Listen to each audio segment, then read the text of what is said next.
Good evening, everyone, and welcome to SocialFlight Live. I'm Jeff Simon. We have a fantastic show for you this evening. Dan Schwinn, founder and CEO of Avidyne, is here. We're going to talk about all sorts of different things, including the future of avionics, what's happening in Avidyne, like tons and tons of stuff. And so buckle up, it's going to be a lot of fun. Before we get started, just a few things. First of all, I'd like to announce we have a winner of our Aspen E5 electronic flight instrument, Connor Bolin of Asbury, New Jersey. He flies a 1970 172K and is the winner of that Aspen E5. So congratulations. And to anyone else that's out there and thinking about competing, please, all you need to do is download the free SocialFlight mobile app for Apple or Android devices. Get out there, fly. Even if you only check in at one airport, even if it's your home airport, you are entered in to win that drawing. And for the top people on our leaderboard, they get extra entries in the drawing, increasing their chances to win.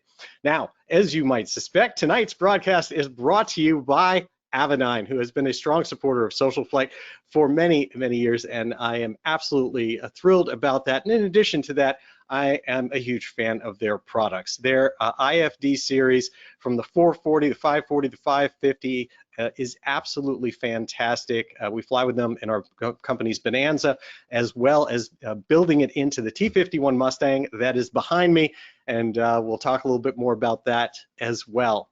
Now, Dan Schwinn, if you do not already know him, he founded Avidyne in 1995 to develop modern avionics that were intuitively easy to use, allowing pilots to focus on flying the plane instead of pushing a lot of buttons.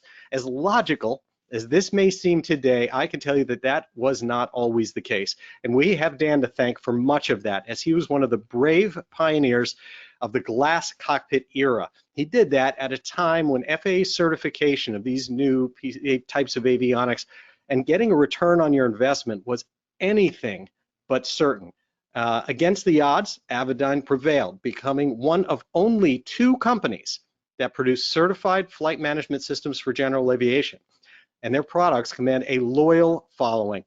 As I mentioned here at SocialFlight, we do all of our flying behind Avidyne products, and I can tell you as a kind of mid-time IFR pilot that when I have to do hard IMC flying, it is absolutely wonderful to be doing it behind the Avidyne navigators because it's just intuitive. I get issued something that I've got to figure out how to do, and it's always obvious. And I certainly thank Dan for that. Dan's a graduate of MIT, an accomplished pilot, and a board member of the General Aviation Manufacturers Association, the Small Aircraft Manufacturers Association, and EAA. I'm going to bring Dan on the line now. Please help me welcome to SocialFlight Live, Dan Schwinn. How are you doing, Dan? Hi, Jeff. Thank you for the kind words of introduction. I'm really happy to be here with you tonight. Well, I appreciate it. And, you know, we've known each other now for, I think, close to 20 years as we were talking about kind of a shared history in avionics manufacturing. And I'm very, very sincere about that, what I said during the intro, because people kind of take for granted where we have come in certification of so many things with avionics. And it wasn't always that way. And I remember when you guys first showed up with the IFD concept, so when you were first doing the multifunction displays for aircraft, and it was against the odds. What do you remember of some of those days? You know, when I started Avidyne, it was really about, I was an IFR, a very low time IFR pilot flying behind traditional steam gauges of the late 80s or 90s that were in GA airplanes. And with a tech background, it just seemed like there had to be a better way to do these things. And, you know, there were other companies out there doing some sort of, the first thing we did was a moving map. There were something called an Argus, if you remember that. That was an early moving map. And there were a couple of others that were pretty tiny and primitive. And we just thought that we could make it a lot easier using, kind of just trying to really bring these things up forward into, at the time, it was the 20th century. And, that was the primary thought. And it's the same today, whereas when we're designing products, and I do a certain amount of flight tests myself, and it's all about how do we make this easier to use? How do we make it more accessible for pilots? You know, to me, easy is absolutely the same as safer. So I feel like we're making things a lot safer. I know the whole glass cockpit era and the iPad era has, you know, greatly improved the statistics for safety. So, you know, the focus on simplicity remains, and we're lucky to be, you know, doing this in an era where there's just a tremendous number of new things going on. The industry's doing great. Oshkosh was amazing, all that kind of thing. So it's a great time to be doing what we're doing. Yeah, it's interesting when you talk about safety and what the statistics are, because as I remember going through all the new products that started to come to GA, it was a little bit of a double-edged sword, because on one side of it, you had such better, you had these new tools for that it helped situational awareness, for example, and on the and which is so much better than just flying needles, of course, and putting the picture together in your head. At the same time, the type of currency that was required to know how to work all of the avionics went up quite a bit. You had to know in the past how to visualize and put your situational awareness together and do all that, but you started to get products where knowing how you handled all this and how you managed complex flight decks and all this were hard to figure out. If you hadn't done it within 30 days, you didn't know how to kind of work the computer. And that was a big change, I think, with the products that you were coming out with, especially the ones I've spent the most time with, which of course the IFD series. That was true. I mean, if you think about the late 90s when we started out, you were starting to see the first of the VFR GPSs, and you know, or even the Lorans at the time, and they had, you know, one-line displays with some text. It was an amazing capability because you could really do area nav to anywhere you wanted and put it in a flight plan and a light airplane, and they were relatively small units. But you know, you really had to stay up on how to use them. KLN 90 was another one, you know, with a little bit bigger screen. And so you went from what you're talking about, which is, you know, the technology was easy, but you had to kind of have all the information in your head and have a paper map out and be using pencils and stuff. And it went to, well, the technology can do a lot of that for you, but, you know, let's try and make sure it's not too hard to use. Yeah. I think one of the things you almost hit on there was one of the concerns that we had, that we talked about a lot in the early days, was what somebody coined the phrase safety homeostasis. And what that meant is, as products got easier to use and protected, you know, you had data link weather, or you had a traffic system, or you had some kind of a terrain warning system or synthetic vision or whatever, people would take more and more risks.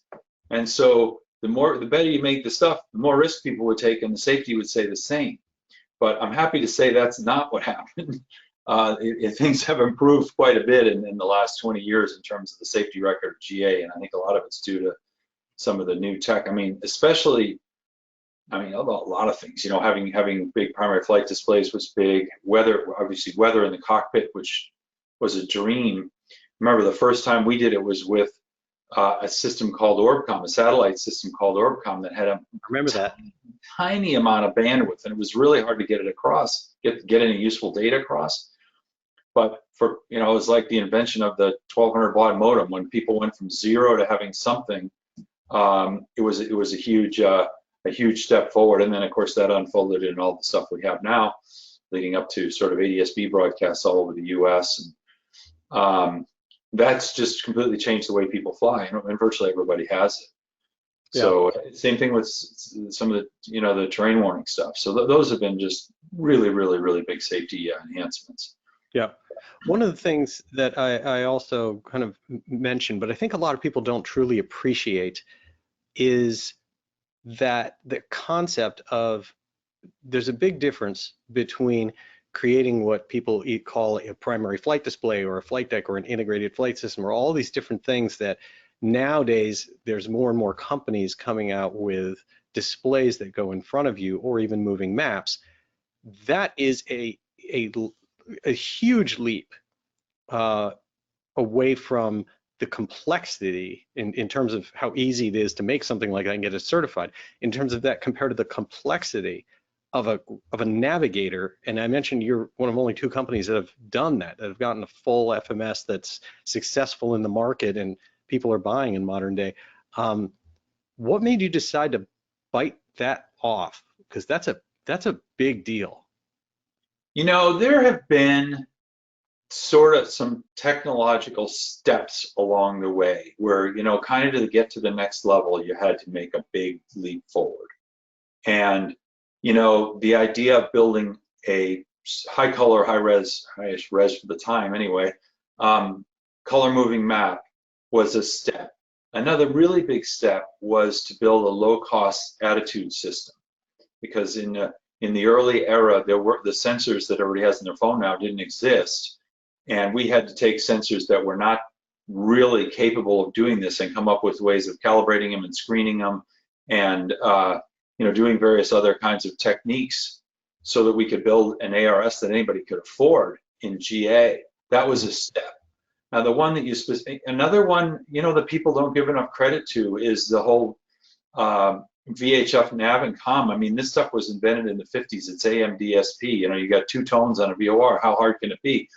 Well, the specs for these things are very, very tight, and it's a challenge to make one that works right across all the different installations and conditions. But specifically for navigation, you know, when area navigation was being invented for GA, it was well, first you had the KNS 80, then you went to the Lorans, and then you had the VFR GPSs, and now we've gotten to the IFR GPSs and really FMSs that can do pretty much anything. Over that period of time, that there was a body of regulations that were developed to do that, and it is a giant. I mean, it's basically the same regs that you use to fly any size airplane, because they all navigate the same way. The safety of an LPV in a large aircraft is the same as it is in a small one. You have to have all the same exact requirements. So, you know, as we were kind of working our way around the flight deck, at some point we got to the GPS FMS, and it was kind of immediately in the post LPV era, and we said, gotta have it. And you know, it was quite a project for us to do both the GPS receiver and the FMS. We had done the moving map stuff, so we kind of knew how to do that, and we were obviously completely fixated on making the user interface easy. And we wanted to design something that was more of an FMS than a sort of a point-to-point navigator with some procedures added on. Yeah, so I want to clarify for everyone really quickly, FMS, flight management system. So we're talking about everything you do with flight plans and approaches and holds and all. I mean, I've been involved in development of these systems, and it's mind-boggling, and many of them never see the light of day. It's extremely complex. And so I think, you know, as we were going around and saying, you know, we've also done engine instruments, these other kinds of things, but I would say that the GPS FMS was certainly in the top 2 or 3 big technological jumps. And one of the things I remember in the early days of WAAS GPS receivers, the spec was developed, and it was developed really from the perspective of what are the safety requirements to fly an airplane down to 200 feet of the ground with some satellites that are 22,000 miles away. And you had to really closely track the GPS signals in order to be able to compute your position in an adequate fashion. And I remember talking to some people at Novotel, which is one of the leading GPS receiver manufacturers in the world, maybe the most technically capable one.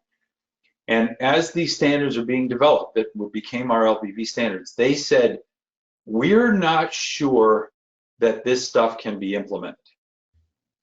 It's that difficult.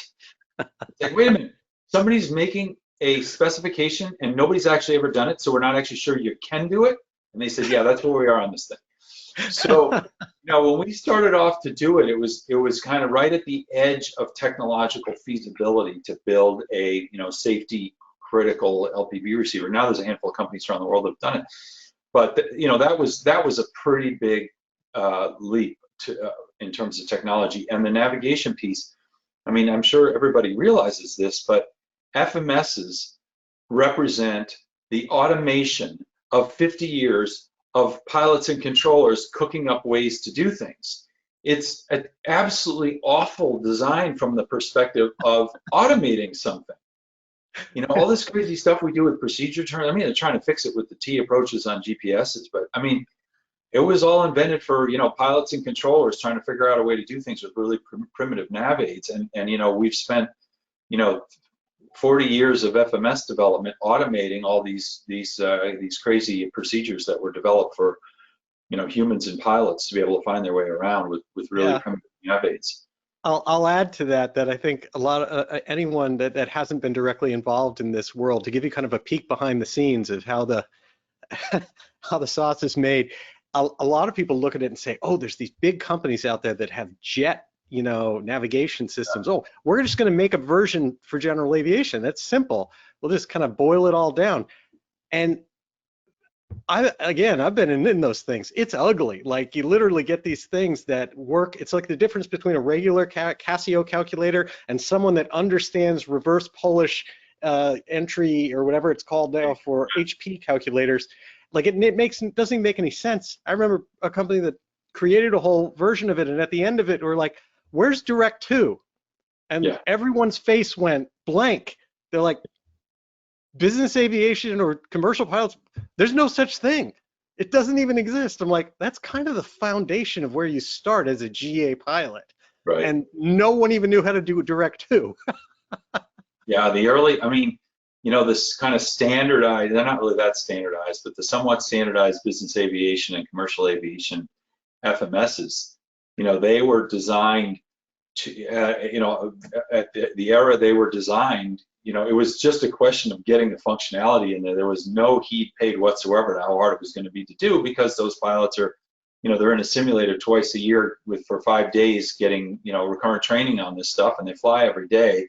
And so it, you know, it kind of didn't matter how complicated it was or obscure, they were expected to know how to do it. When we started doing our FMS project, we had the lead, who's still our lead on the project, came from Honeywell and had done a big airplane FMS. And I said, okay, all the stuff that goes on behind the scenes that helps you find, you know, that once you've got a flight plan entered and navigates your way around, we want to do all of that the same way, which is regulatorily specified pretty much. But the whole way you interface with this thing, let's just forget everything that you ever knew about it, and we'll just start over on that. And we did. And, you know, that's how we ended up with what we have, which is probably the most recently designed FMS. Mm-hmm. You know, even though it's, you know, Oh, of 10 to 15 years since we first certified it, it's the most recently designed certified FMS. And we had the benefit of those that went before us, and the regulations had settled down a little bit, and then we just had a complete fixation on user interface. Yeah, that makes sense, and it certainly shows. And again, I just wanted to point that out because there's a lot of fantastic products on the market for panels and for redoing your panel that do an awful lot of things. In the end, if you're going to fly IFR, almost every one of them, you have to get a navigator to go with it that those companies don't make. So it's just an interesting thing to me in that your core competency is with those key things. Another area that I want to get some thoughts on before we move to kind of more modern stuff is where you came from with synthetic vision. That's really kind of close to my heart as a revolutionist, where my background actually was. And I want to show you as a little Easter egg here, a few pictures from a trip we did. We went out to Glacier National Park, lots of terrain to say the least when you're doing this. And I, as someone that's a real critic of synthetic vision, this is an IFT 550 and 440 below it, your synthetic vision and terrain depictions are really, to an expert, at an outstanding level of quality of what you actually see on a screen. And that doesn't come cheap when you're looking outside and this is what you're seeing, and you're able to get this type of quality. And that goes along with the fact, of course, that here we have an IFT 550 that's your navigator, which looks like this actually should be a primary flight display right in front of you. Tell me a little bit about your leap in this area, because that's a topic that we didn't cover too much in the evolution of Avidyne. So we did synthetic vision, and at that time you had some kind of the whole 3D rendering thing was becoming more commonplace on PCs and so forth, but you had some wireframe-ish stuff starting to show up in aviation, and we just said that's just way too, basically ugly for what we want to do. And so the other challenge we had was that we didn't have unlimited graphics power and processing power to do this. And one of the things, for example, that you can notice in our synthetic vision, if you know exactly what to look for, is we had to come up with a multiple resolution terrain renderer. So the stuff that was closer to you would be rendered at a higher resolution, but the stuff that's out in infinity is rendered at a much lower resolution, just because we ran out of processing power to do that. So there were certain techniques we came up with for that.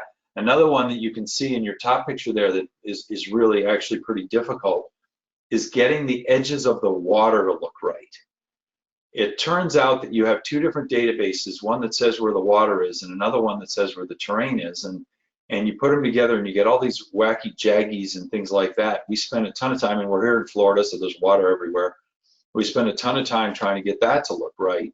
And then, one of the things that this picture really demonstrates is that we're using pretty contrasty colors to make it kind of pop a little bit there.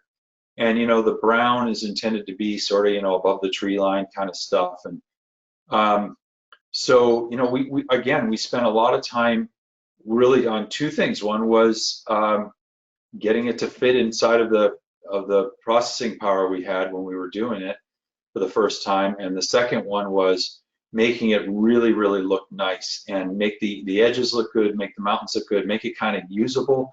If you look at this depiction right here, if you had to, you wouldn't have too much trouble finding your way through that valley. Right.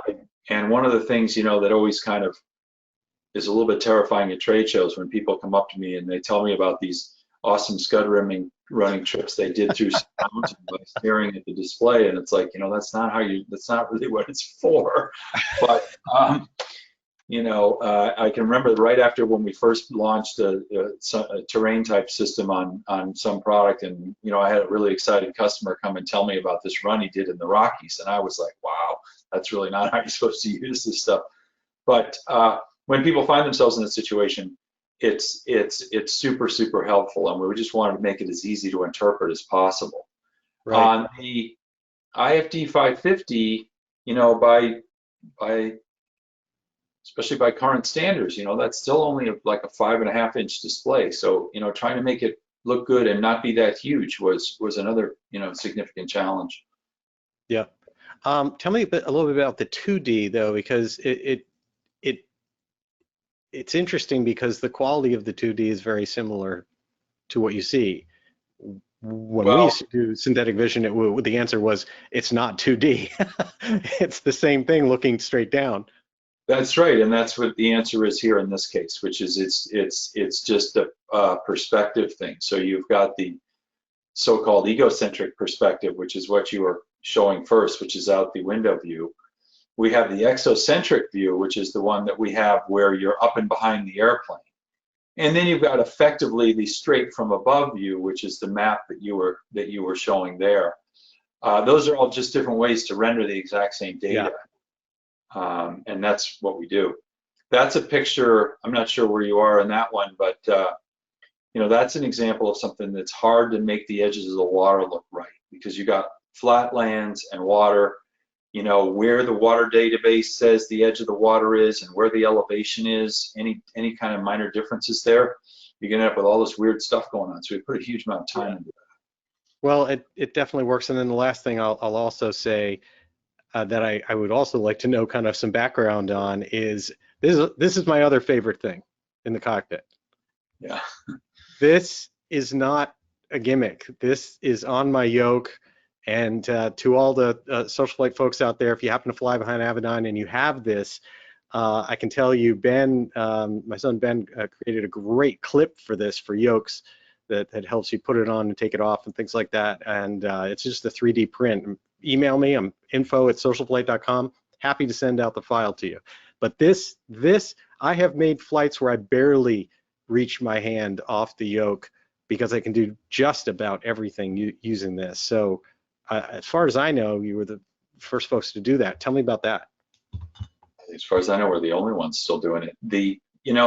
One of the commitments we made when we designed the IFD 540, which was the first of the series to come out, was that they would have Bluetooth and Wi-Fi built in. And we said this is going to be a connectivity-centric product, which still to this day, I think we're the only navigator with it built in. Really, one of the only products in the aviation products. And you're starting to see a few, but with both Wi-Fi and Bluetooth built in, I'm not thinking of anything else right off the bat. So that opened up a world of things on Wi-Fi, which you would typically use for like an iPad or like a computer, or some of the portable devices happen to be Wi-Fi. Some of those devices also support Bluetooth. But we had done a keyboard on our R9 flight deck and put it right where you could use it. It was bigger than the portable one you're using, but a lot of the elements of our system were designed to be super easy to use with a limited number of button keyboard.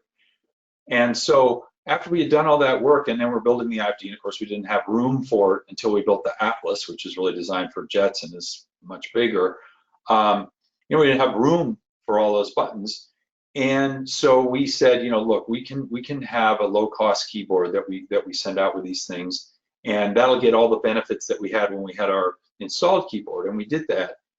And I will tell you that 60% of our customers don't even know they have that thing and could care less, and the other 40% don't think they could live without it. So I'm perfectly happy for that set of circumstances, because for the people like you who really like it, it's absolutely a terrific thing. And I don't know if you've ever done it, but you can enter a flight plan really just by typing a clearance into that thing with the dots in between, and you'll be surprised what happens on the screen. People can do that. That's news to me. I just learned something I didn't know, because I put them in and then hit the enter and then hit the enter. Yeah, I can just put dots between them all. Is this a training session? I like this. You should try this out sometime and see if it works right. But yeah, so that is something. The other thing, of course, that's true is what happened with the integration with, I'm not sure, I guess the iPad was out when the IFD came out, and it was starting to get popular. But now, you have very many pilots who fly with an iPad. We have our own IFD 100 app that goes on there. A lot of people in the US use SocialFlight. There's some other ones that are really popular in the US and completely different ones in other parts of the world that are sort of specific for that. We've supported all these different app vendors. And to some people, especially if they only have room for a 440 in their panel, the iPad integration is a fabulous thing. And so you see people, some of them actually use the keypad and the iPad at the same time. They're totally work together. And, if there's anything I've learned, it's that you give people multiple ways to do things, and different people are going to do things different ways, and they're going to be absolutely convinced that that is the only possible right way to do it.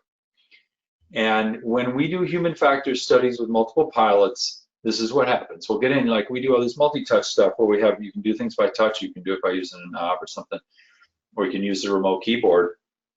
You put 5 pilots and you give them kind of the same general, set of tasks, and they're all going to do it differently, and they're all going to be convinced that they couldn't believe that anybody would have another way of doing it that could be as good as theirs. So, the keyboard is a great example of that. I see a lot of people who, I think what you said, just Velcro them on their yokes and just type away. It's really quick, especially for en route stuff. Yeah, well, and it's going to be quicker now that I use the dot. But again, having done it, like you said, it's easy to fall into one of those categories. Do I use the other things? Yeah, but if I'm typing letters, the letters are right there. I don't have to spin or index or anything. Like, I type it in, and those are often, as you mentioned, in situations where you're getting, a lot of stuff thrown at you. So the way I wouldn't say that I have to use my keyboard when it's like a direct to. Right. For me, it's really helpful when all of a sudden I've told them I'm ready to launch. They've just issued me a clearance with 10 waypoints or 15 waypoints along the way, and I've got to get all that in there. I can get it in there really quickly and still get out within a 5-minute window or whatever I need to get off the ground. So I think it really does have a big impact. You touched on something else that I'd like to talk about, and that has to do with interoperability. I have, regardless of the manufacturer, I have been for a very long time an enormous proponent of what's often referred to as the federated panel or best of breed panel. I've written about it. The idea that all of the folks, for instance, just about everybody on this board, have to play with work with each other well, and also kind of continue to earn the customer through upgrades and updates and improvements. I find makes a big difference. Tell me a little bit about being part of that community where there's both competitors and folks that make different products than you. You've worked very closely with quite a few companies. What's that world like? Yeah, so we try and work across the continuum of more integrated stuff that's mostly from us to trying to support every possible interface for every all the different manufacturers out there. And especially in the last couple of years, some of that has been on portable device support, because people want to use their portable devices with their IFDs and things. So I think one of the challenges is that the industry standards aren't all that great. So us, as a manufacturer, it's pretty tough to pull a interface specification out of RTCA or whatever and implement it. A lot of times they don't have as much in them as you need to get the features that people really want. Mm-hmm. And a lot of times it's not perfectly clear exactly how the stuff is supposed to work. So, that's where we end up having to work together with all the manufacturers. And, there'll be times when we'll, sometimes it'll be from our own lab, or sometimes it'll be a customer, or sometimes it'll be one of the other manufacturers, and they'll say, have a look at this thing that's happening. And you could easily get in a situation, and, there are some manufacturers who are like this, who just say, we did it to the spec, that's the way it works. That's, if it doesn't work for you, then too bad. But we've really tried to, and this goes on forever, because people are constantly finding little things that where different products can work together. So every new version of Avidyne IFD software has some little tiny fixes in it that matter to somebody who has a particular collection of other products. That's just sort of continuous improvement. Some of those collections, we support 180 different interfaces. We've got a lab with a mountain of stuff in it, but you don't get every single thing. And so that's why we're continuing to do that, and continue to work with other manufacturers to make things work as well as possible and seamlessly as possible, and innovative features that require multiple boxes to cooperate. I'll give you an example, and it's a wireless example. People use SocialFlight with Stratus, use SocialFlight with Avidyne boxes, and then they came along and they wanted to use Stratus boxes with Avidyne IFDs. And so we worked with SocialFlight. SocialFlight worked with the Stratus, but they didn't. Making that three-way thing work took quite a bit of work, and that was, I'd say, for me, maybe the third most popular question at Oshkosh. People coming up and they're trying to get their portable devices working together, and we do support it all. So they were like, hey, how do I do this? And we had several people there who could answer those questions. But that's an example where we had to work with different manufacturers to get it work. That's not a panel mount example, but we do it with the panel mount guys as well. Wow. So let's talk first about Vantage a little bit. And then we'll talk Oshkosh. You guys have a long history with Cirrus that goes way back, and you've made quite a few investments in that, and now another one.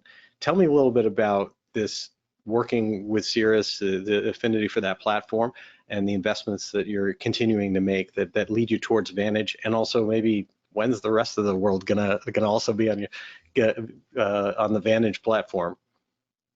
So, early days working with Cirrus, they were, and it, at the time, they were absolutely completely focused on being the first to market with new technologies. And a lot of these new technologies, talk about data link, weather, terrain, or whatever, were really happening in the aftermarket first. And a lot of the aircraft manufacturers were taking their time implementing these things, but not Cirrus. Cirrus wanted to do this stuff right away, first to market, use it as a major selling tool, and they did it, and it worked. And it's a huge part of their ongoing success, which of course is amazing. Today, they're just doing terrific. So, the Vantage represents our third generation of flight deck, and we're going to Cirrus first because that's kind of was our first big success. And there's 4,000 plus Cirrus out there that are have our first generation flight decks or nothing, and that's what we're targeting with the very first Vantage, the one that we've shown, which is the 12-inch screen. It's a fabulous product. It's great in those airplanes. I'm flight testing it now, but it's too big for your Bonanza. So so it's really designed for the Cirrus, and a small, of course, Cirrus is a side stick controller, so you don't have the yoke sitting there in the middle using up panel space, and that's really the big factor of how much room there is to work with in these flight decks. So Vantage is coming right along. I should be hopefully flight testing the latest and greatest version of it tomorrow sometime. We're just kind of going through. We're in the user interface cleanup phase for sure. And then, as we've talked about before, there's another version of it which is almost as big. It's a little bit shorter. It's a widescreen rather than more rectangular, but it will fit perfectly where your six-pack is and where many other people, who have a six-pack, it's designed to kind of go right into that space. Yeah. So that'll be the Vantage for the vast majority of aircraft that have a yoke in the middle of the panel. Now, of course, there's the most extreme example, of course, is the Lake Amphib, where the yoke is about 4 inches from the top of the panel, and you have room for one 3-inch gadget on top of that. So that's a little harder to deal with. I don't think we have anything for that. So. Well, I mean, it's interesting because it really does kind of go to the balance you have to do between OEMs and the aftermarket. And I'm curious about this from your perspective, like what's it like, since you are the decision maker and have been in the past, about as heading up an avionics company, how you kind of balance OEM platforms versus aftermarket. It's always been attractive to companies. They put a ton of effort, all the big companies, into like winning OEMs and focusing on OEMs.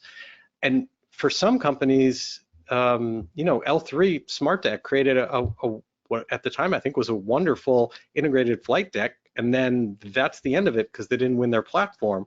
It seems like aftermarket has a little more broader reach, I guess, or less to do it. How do you balance that? So, depending on what the technology is, in a lot of cases, it's easier to launch it and get it accepted into the aftermarket.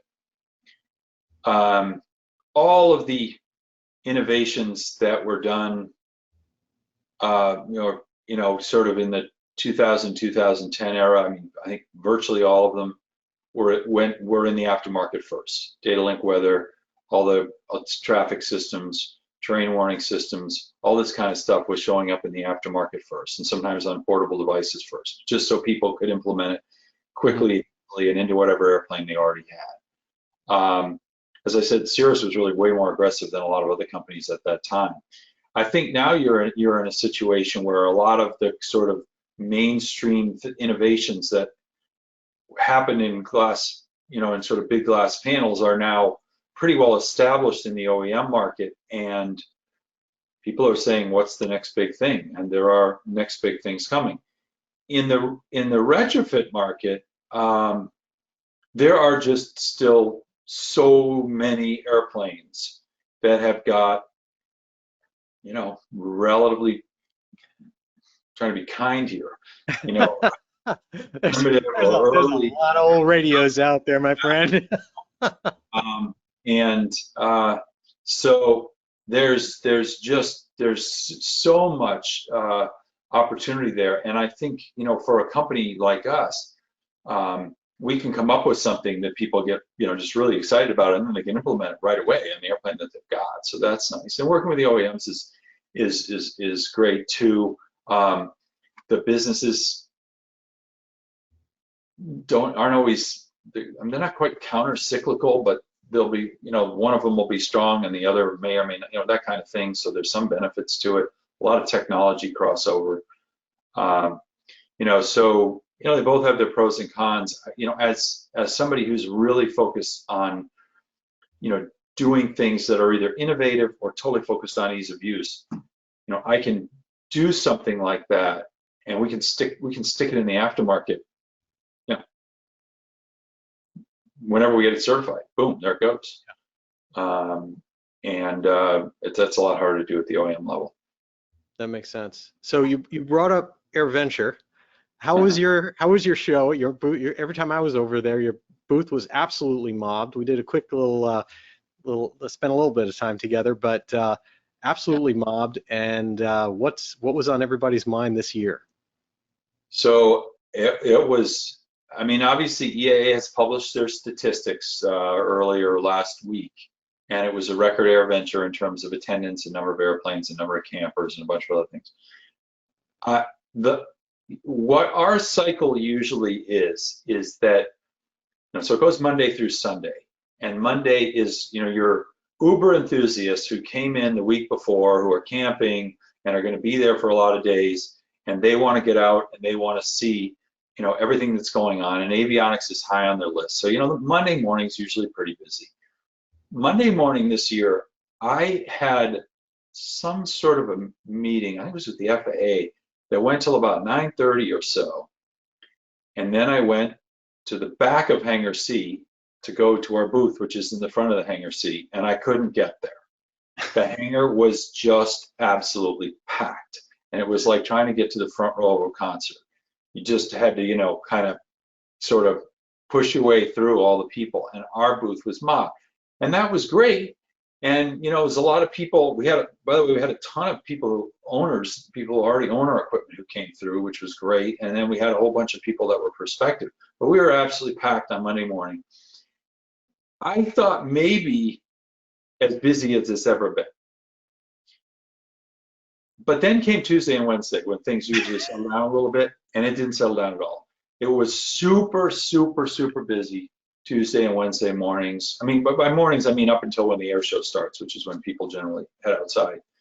So, I mean, it was just absolutely more busy than we have ever seen before. And it wasn't, EAA had, I can't remember the exact number, but it was like, 3 or 4% more visitors than last year, and the numbers are staggering. But I feel like we had 100% more visitors on Tuesday and Wednesday than we did last year. It was just so busy. So, I think that is obviously, what we were hoping for, and what's, good, because obviously we're not the only exhibitor there, and the exhibitors were all really busy. So it's really good, it's a good sign for the industry. And so, I mean, we just had a really, really terrific AirVenture. There were just, one of the things is that, like if we think last year, the immediate post-COVID year, then there was like this, you could attribute things to sort of a pent-up demand or whatever. This year, I just think it's that people, light plane flying has become more popular. Some of that was induced by COVID, because people didn't want to go in an airline and they wanted to still move around. And you could be in an airplane, a little airplane with one other person or whatever, and you didn't have to worry about all that, big airport catching something or whatever. But I just think I'm hopeful, and I think the statistics are showing it, that light plane aviation for recreational or transportation or business purposes is on a really significant upswing. But manufacturers can't build enough airplanes, and they have really complicated supply chains. So they can't build X one year and 3X the next year. It's just not possible. But I think we're at in a period of really greater interest in people flying themselves around, and it's just wonderful to see that from both the Avidyne perspective, obviously, and also EAA perspective. Oh, absolutely. And obviously, you and I and other people in the industry always are there early. I remember commenting that Sunday felt like Monday. Like it was, even though nothing was open, it was crazy how busy it was.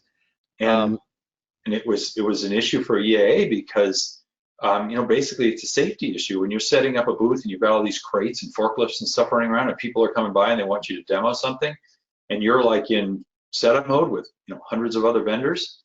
So yeah, there was a bit of a challenge associated with that, in the sense that people get there early, they want to be the first to see whatever. They're out on Monday, they know it won't be, or on Sunday, and they know it won't be crowded, and so that was really a challenge. And I think you're seeing more and more people getting in Friday, Saturday. Mm-hmm. I always arrive on Sunday, came Sunday morning this year, but there's already a lot of people there by then. Yeah. So what was the hot topics? What was it that when people were coming up to the Avidyne booth that was really hot this year? The number one topic was that the obsolescence of the first generation of GPS navigators, and the fact that we have direct slide-in replacements was a very hot topic.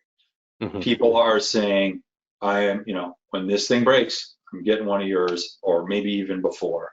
And so despite the fact that we've been making compatible slide-in products for 8 years, there's a lot of people who just got to see it to believe it. They just say, like, can that really work? And so that was, surprisingly enough, that was a big question.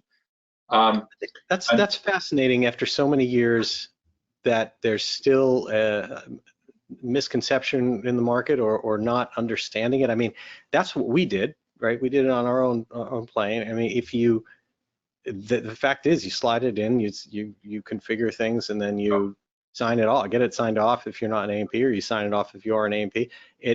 Unless you're dealing with a non-WAS installation, then that's all there is. And if you're dealing with WAS, you have to change the antenna and the cable. That's it. Right. It's pretty straightforward. And I think that there's a lot of people for whom they didn't need to worry about it. And they weren't, obviously, if you take a look at a lot of these older aircraft, there's plenty of opportunities to upgrade lots of different aspects of the airplane. So I think we're coming back into a GPS navcom swing. Also, there's other things that are pretty, in larger displays, autopilots, whatever. But yeah, that was probably the number one topic, and there were literally hundreds of people who came that wanted to talk about that. I was kind of astonished. One of the things that I think is so important about that is we're dealing, as you and I have spoken about in the past, with a real challenge with labor in all of aviation maintenance, and certainly in the avionics world. That makes the concept of slide-in, and also the concept that you can do things with your local shop, at least, even more important. Tell me a little bit about how Avidyne's approached this, and dealers, and how to handle this challenge that we're all facing. Because it's a really, really big problem if you can't get your aircraft maintained, and certainly not get upgrades when you need them. Well, this is maybe one of the biggest challenges facing our industry now from an avionics perspective, but also, getting your engine overhauled, or lots of simple things. We have an airplane with the engine's over its TBO, but it's still healthy, and we're like, let's just go ahead and do the engine one of these days. And we scrounge and can't buy an engine. We found a slightly used engine, and then we couldn't find anybody to put it on. And the airplane's still airworthy and healthy, but we're like, oh, this is just amazing. But on the avionics side, one of our big shops, I was out there visiting them before AirVenture, and they have half as many staff as they did 3 years ago. And they've gone to all different places, to airlines, and to some of the fractional operators, and they've gone into different careers, and they've just gone off and done other things. And it's a real challenge. So, I mean, the good thing about our slide-in replacement, if somebody happens to have the earlier product, is that you don't need you know, a sort of a full-service avionics shop and a 2-week stay to get it done. You can, you know, have an A&P slide it in, and we have tons and tons of documentation and videos on how to do this. It's really easy to configure. Of course, if you want to do more products, and we're talking about rewiring, then you got to find an avionics shop. But you may find that for a lot of them that you know, you're scheduling out, you know, a whole bunch of months, and you know, so I think as an industry, we're kind of shoveling less product through that channel because there's less people to put it in. Mm-hmm. So the slide-in helps that. And, you know, I mean, one of the things we're doing with the Vantage is we're really trying to we're thinking more about installing it. Now, obviously, we're lucky because we haven't, it's aimed at the Cirrus install base, and all those airplanes have a lot of similarity in wire diagrams. There's about 6 different engines, and there's a couple different panel configurations and whatever, but it's much more consistent than your guy who shows up with a 80s 182 and you take a look at the instrument panel. It's the only one like that in the world. Mm-hmm. Every single one of them is the only one like that in the world. All different. And so, you know, but what we're trying to do on the Cirrus is make our the Vantage is not a box. It's a, you know, it's kind of a cockpit. It's a whole flight deck installation, and we're trying to document that and make it super easy for the installer so they can have a higher throughput. Now that will require an avionics shop or maintenance shop of some sort to put that thing in, but to the Vantage in, you know, 2-screen Vantage in. But we're still trying to make it simple. And certainly some of the dealers that I talked to at the show, I mean, they're talking about, you know, can I get 2 of these through a shop in a week? And, you know, the answer is you might be able to if you really, you know, kind of get the hang of it. So, yeah. And you have, you know, that would take, you know, 2-3 people working on it. But that's what some of the shops want to do, is just kind of, you know, do these upgrades on a sort of mass-produced basis, if you want to call it that. Well, the idea that which, you know, I've heard is that you're going to do panels with it, that it's not just the avionics, go figure it all out. It's here's the replacement panel, and that may even be something that you end up doing for Bonanzas or any of the other planes that are out there. That makes a huge difference. Even though everything's unique, everyone's welcome to customize everything outside the box if they need to, but the idea that it's there and would bolt in is a huge leap of time, I think. That's the objective. And the other piece that's really important to us is the consistency of the installations. So again, when you roll into a shop with your 80s 182, not only does the panel itself is the only one in the world that has that particular array of equipment mounted like that, but the wiring is the only one in the world that's wired like that. And so for our dealers, they actually act as system integrators. Every time that somebody rolls in with an airplane and says, I want to have I want to have an Aspen, an Avidyne, JPI, I want all these things, I want you to hook it up together. They're acting as a system integrator. Yeah. And that takes time, and it's a lot of what we do with our tech support and a lot of what we do with our install manuals and so forth and so on. So, you know, it's great that we have lots and lots of dealers that are good at this, because it's not very easy. But it's time consuming. And in the case of the Cirrus, we're fortunate in that those airplanes are mostly the same. And so we can make this a lot more systematic and hopefully make it a lot quicker and have the outcome be very consistent, which is a big priority for us. So you mentioned the panels. We're going to provide, you know, the bent piece of sheet metal, which is the panel, and the overlays that let you make it whatever, you know, sort of color and so forth you want. But the other piece is the harnessing. So we're putting a lot of effort into trying to make the wire harnessing as consistent as possible and as easy, and offer people, and of course the installers don't have to take it, but offer some pre-made parts there that people can use to again expedite the whole process.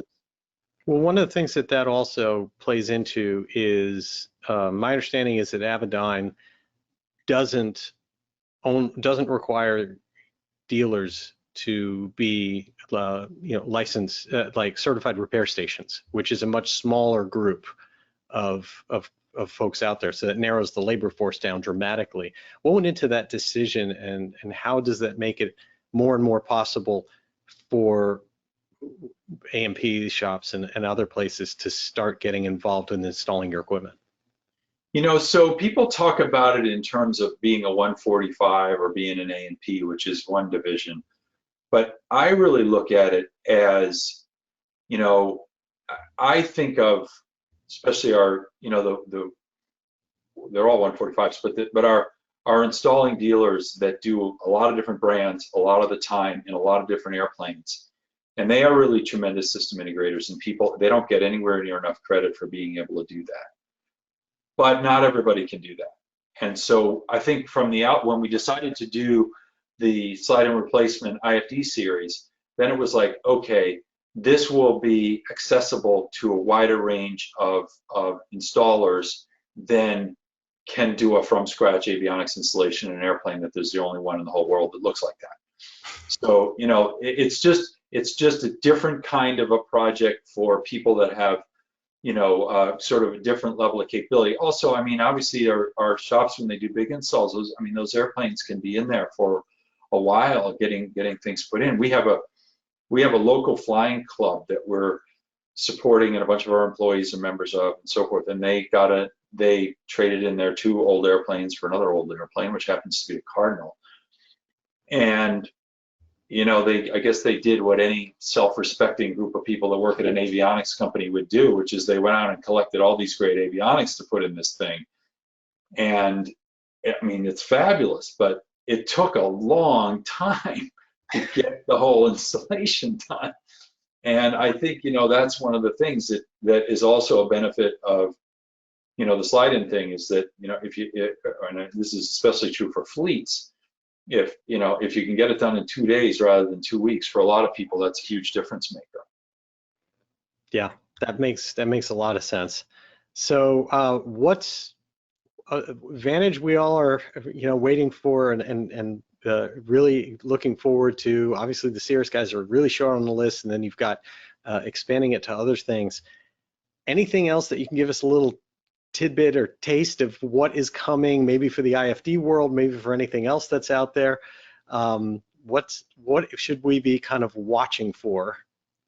Well, I'll tell you something that we showed at Oshkosh, but we didn't really I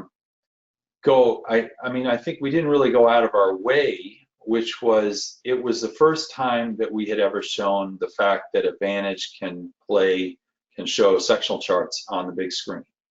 Ooh. And so I was actually flying with our head of flight test the other day, who, you know, is in the middle of this, and I went through and popped those up for the first time that either of us had actually seen it in the airplane. And we were both like, oh, that people are going to really, really like that. They're really, really going to like that. You know, big, bright, and colorful, and has all the lovely little details that those things have on them that they're not available in any other database. So that's something that we had in the systems that were at Oshkosh, and anybody could do it, but of course, you know, we don't have a canned demo, and so I think that a lot of cases that got turned off and people looking at something else, and so that was, I mean, that's certainly worth a mention, because that's a really, really nice thing to have. And you know, one of the reasons that we put that in there, I want to pause on that, because that is very, very cool, and now I want to go back in time and go check that out at your booth at Oshkosh. Is that any chance of that ever being in the future of the IFDs? probably not on the IFDs. And you know, we did a 5-inch sectional moving map product really early in our history, and it was great, and there was nothing else like it. But it's just not really enough screen real estate for those things. So you need something big like Vantage for it. Really benefits from being bigger or closer. That's why people can have success with an iPad with the sectionals, and they can kind of use it really nicely on a small iPad. Like I use a mini, but I mean, I can hold the mini 8 inches away from my eyes and look at the stuff in great detail, whereas your panel mount stuff is more like 24 inches away. So the big screen makes it just really, really a lot more usable and useful. So no, we're not really going to try and put those on the IFDs, but I mean, all of our big screen stuff going forward will have it. So that's a little teaser that, you know, we did at Oshkosh, and some people got to see it. other than that, I can say that we're continuing to work on new features of the IFD, and there's obviously our big release right now was 10.3, and we're up to 10.3.1, and there's going to be a 10.3.2 coming out that's going to support the Vantage. And I like to say that an awful lot of people who have IFDs, or maybe are thinking about getting it, but people who have IFDs are not taking as much advantage of the visual approach feature, which is in 10.3. Some people are, I met a number of people at AirVenture, they're like, what do I need the latest version for? It's like, well, because we spend a huge amount of money putting a bunch of really nice new stuff in there, and you can have it for the, low price of free. So Yeah. you might want to think about doing this. Obviously you might have to pay somebody to install it, but there's some great stuff in there. Yeah, it's a USB key and an installation. That is one of the things I love so much about what you are doing, as well as, again, a lot of the kind of other players in your tier that are right there, all working together, is this idea that you keep improving your product and you keep standing by the customer. And like you just said, visual approaches, that was free. That's an awesome new feature. And before we kind of also close out, I'll show you another thing I like, which you may or may not have seen, but you'll get a kick out of. This is the Mustang behind me, and that's a real image. We're using it as a taxi camera with the 550 also. Well, you can do that too with it. Turns out it works great. I had not so much in the light airplanes, but the helicopter guys do this all the time. Because helicopter guys tend to have cameras all over the place, and their IR, they're looking at their hook, or they're looking at them as backup cameras, or whatever it is they're doing, and they need some place to put them. So we got a lot of people who use that that capability of the IFDs. And it was interesting while we were at Oshkosh. Gary Reeve, who's very well known in the business and does a lot of training things. I had a great discussion with him where I said, Gary, other than when you are landing and the overcast is below, say, 1,000 feet, and you really got to fly the whole instrument approach. You don't need to just get below the clouds. You need to actually really fly the approach. I said, every single landing you ought to be using the visual approach. And we had a big discussion about that. One of the things is because we show the traffic pattern and you get to set what size you want to be, you can enter the pattern perfectly every single time at an airport that you've never been at before, which I think is really important. And also, I think a key thing is for all of us who fly single engine airplanes, which I do, a typical 3-degree instrument approach is kind of flat. And if you have any issue on final, you're not going to make the runway. Mm-hmm. There's just no reason to fly in that flat all the time. So people are like, oh, I'll just use my RNAV approach. It's much better to set up a visual, use a little bit steeper glide path. Maybe you go out and you see, what does your airplane really glide at if you had an engine failure, 3 or 4 miles out. If you went to, 1 notch of flaps, what is this thing really going to do? What is it really going to do in terms of a glide path? And put that in as your standard visual approach. So, that's a feature that we've added that, unlike some of the other things out there, people can use every single flight and get a significant amount of benefit out of it. And, and I think, not that people generally have problems with their engines when they're landing, but, it's a nice comfort factor to know, okay, I can glide this thing all the time. Yeah. Well, the other thing too is night flights, right? I fly into an airport that might as well be a carrier. When you're like coming in at night and it's blackout because there's not a lot of lights on the ground all over the place, you're blind in some aspects of that pattern. You cannot actually see the runway lights in some cases. And the idea that you can now fly a pattern and turn, and when you turn on that final, instead of having some faith of the compass says, when I make the turn right now, the runway should be in front of me. It's going to just appear perfectly in front of you. VFR night flying, I think that's absolutely fantastic. That's true. And again, if you set yourself a 4-degree glide slope, you're going to probably have plenty of terrain clearance over anything, because that's, Well, Dan, I want to thank you so much for taking time out to join us this evening. It has been fascinating as usual. I hope you'll come back on the show in the future so we can dig deeper and talk more about whatever the latest stuff that you guys have coming out at Avidyne. Jeff, it's been a great pleasure, and I had fun discussing with. I hope people enjoyed, hearing about old times of avionics, sort of relatively speaking, and some of the stuff we're doing now. I had a really great time at Oshkosh, just talking to all kinds of people about all kinds of different things in avionics, whether or not it had anything to do with Avidyne.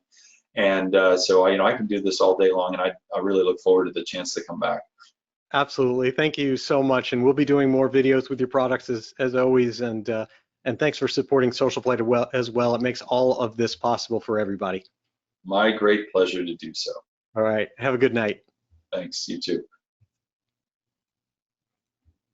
And to all of you, thank you so much for taking time out of your evening to join us here on SocialFlight Live.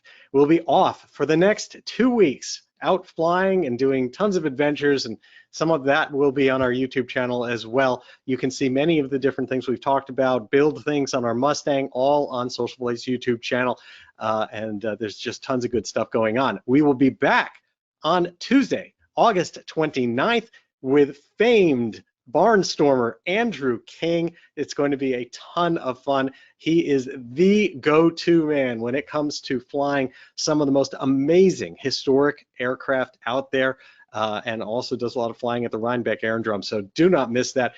It'll be a ton of fun. Will be him. Then on Tuesday, September 5th at 8 p.m., Dick Rutan will be here with us. The man who flew nonstop around the world and brother of Burt Rutan, who helped design that aircraft and build it. And I'll tell you, that is going to be a load of fun as well. And then on Tuesday, September 12th, we're here with Phil Soucy, RSO on the SR-71. So lots of fun coming up here on the show. And again, thank you all so much for being part of SocialFlight. And I wish you all blue skies.